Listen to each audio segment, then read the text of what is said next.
बरोबर आहे. त्यावेळेला मी जर चुकत नसीन तर काहीतरी 25 लाख रुपये काहीतरी त्याची किंमत होती, बरोबर. आणि आत्ता जो फुटला त्याची 1.5 कोटी आहे. म्हणजे डॉलरचा रेट का वाढला हे कळलं आपल्याला.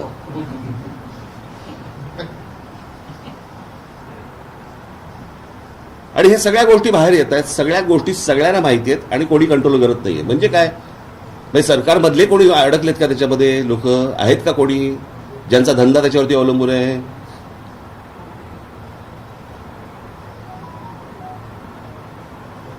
मला या सगळ्या गोष्टींची उत्तर सरकारने द्यावीत. महाराष्ट्र लोकसेवा आयोगाच्या अनुषंगाने देखील अजूनही गोंधळ आहे. ऑफलाईन किंवा ऑनलाईन परीक्षा कशी घ्यायची ठरत नाहीये. विद्यार्थी, तुम्ही मला प्रश्न विचारताय का सांगताय? प्रश्न विचारताय, याच्यामध्ये काय सोल्युशन वाटतं, कशा पद्धतीने? मी काही त्यातला तज्ज्ञ नव्हे, बरं का. जे लोक तज्ज्ञ आहेत त्यांच्याशी ह्या गोष्टी, तज्ज्ञ आहेत ना एवढे, तज्ज्ञांची काय कमतरता आहे का? परंतु प्रश्न असा आहे ना सरकारचा की सगळं आम्हालाच कळतं. यातनं ज्या दिवशी सरकार बाहेर येईल आणि ज्या दिवशी तज्ज्ञांशी ज्याला चर्चा करून त्याच्यातनं काहीतरी सोल्युशन येईल तेव्हाच होईल ना. त्याशिवाय कसं होईल? आता ते नीलकंठीने आणलंय तर मला माहित आहे ते काय करणार आहेत. काल मोहन भागवतांनी पण तरुणांशी संवाद साधला. एका बाजूला उशीर झाला. साहेब त्यांनी जैन सोबत संवाद साधला मोहन भागवत आणि ते म्हटलं की डोळे झाकून उशीर झाला. महाराष्ट्रात सुद्धा टीईटी पेपर फुटे असेल किंवा शाळांचा एक असेल, याच्या विरोधात आज विद्यार्थ्यांचे आंदोलन नाशिकमध्ये सुद्धा आहे. तर याबाबत आणि त्यांनी दादा भुसेंचा राजीनामा मागितला. महाराष्ट्र नाही, मला असं वाटतं मी आता एवढं सगळं बोलल्यानंतर हा काय प्रश्न आला?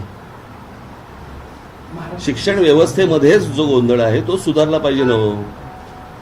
आज नाशिकमध्ये सुरू आहे, उद्या अजून ठिकाणी, दुसऱ्या ठिकाणी. प्रश्न असा आहे की हे काय म्हणतायत ती मुलं, हे आपण समजून घेणार आहोत का? त्यांना, त्यांच्या आई वडिलांना काय प्रकारचा त्रास होतोय, मानसिक होतोय, आर्थिक होतोय, सर्वच बाजूनी होतोय, तो आपण समजून घेणार आहोत का? काय ही मुलं उगा त्या मोबाईलवरती ज्यावेळेला ती मुलं बघतात ना, जग ज्यावेळेला पाहतात त्यावेळेला मला सांगा कोण राहील इथे? मी परवा दिवशीच आकडा वाचून दाखवला ना, किती मुलं गेली बाहेर. 5 लाख कोटीच्या वरती आपल्या देशामधले पालक हे 5 लाख कोटी मुलांना शिक्षणासाठी बाहेर पाठवत आहेत. म्हणजे 5 लाख कोटी देशाच्या बाहेर गेले पैसे. 5 लाख कोटी कशाला म्हणतात?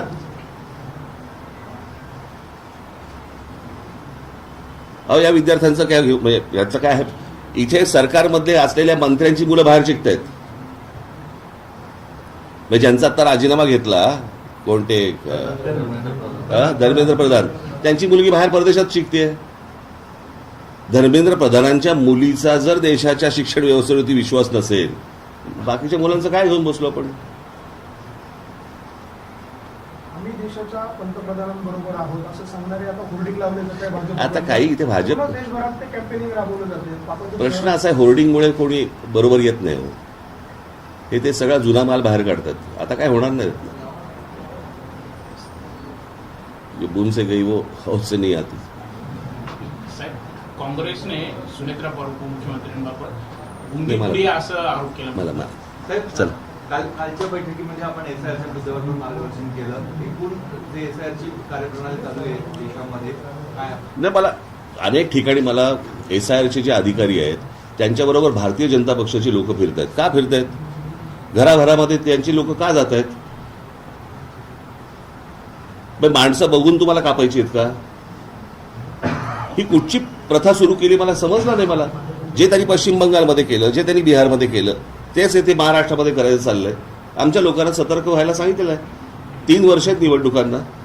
अशी काय ते यादी जे कन्फर्म करू शकत नाहीत ती, अशी काय माणसानं तुम्ही डिलीट करू शकत नाही. पण कशा प्रकारच्या गोष्टी सुरू आहेत त्यांच्या ते तुम्हाला लक्षात येतं.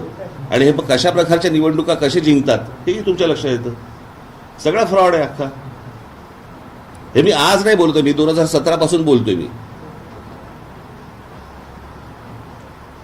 ज्यांना ज्यांना सांगितलं त्यांना आज कळतंय.